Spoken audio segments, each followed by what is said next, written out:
I'm told that very soon additional subpoenas will go out to ask the county to provide the information that was in the original subpoenas, and there may be a hearing over at the legislature next week.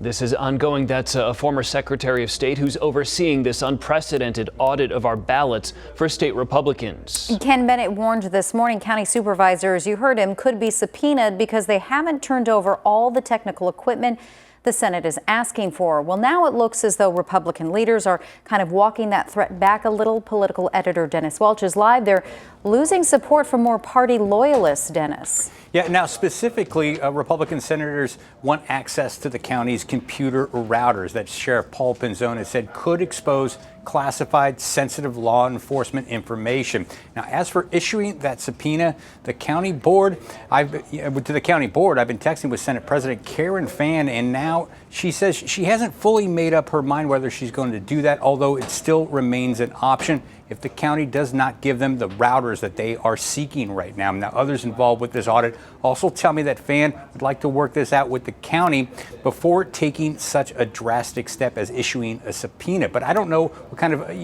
agreement can be worked out here, because I did speak to County Supervisor Steve Gallardo earlier today, and he is dead set against handing over those routers right now. I should also mention that I spent the morning observing this audit down at Veterans Memorial Coliseum. Bennett also told me that there is a verbal agreement with the state fairgrounds to extend the lease to Veterans Memorial Coliseum for this audit. As we've already reported, there will be a pause at the Coliseum to accommodate high school graduations at this venue.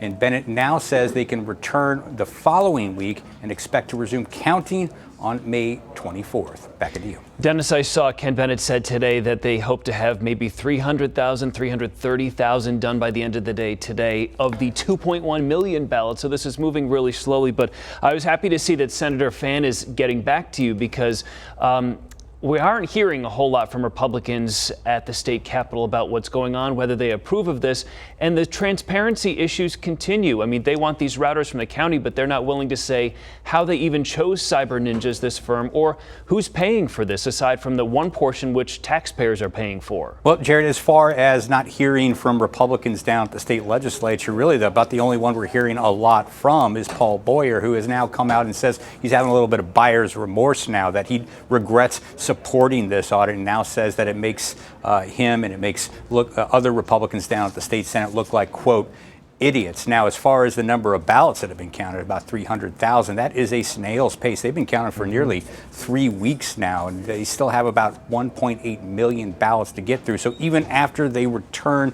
after this pause for graduations, they'll have that lease extended through the end of June. Will they even be able to complete and wrap up this audit by then? Not really at the pace that they're going at this point, Jared. And will they give us any heads up if they found any irregularities? Dennis, thank you so much. Yeah. We'll be keeping a close eye. A lot of questions.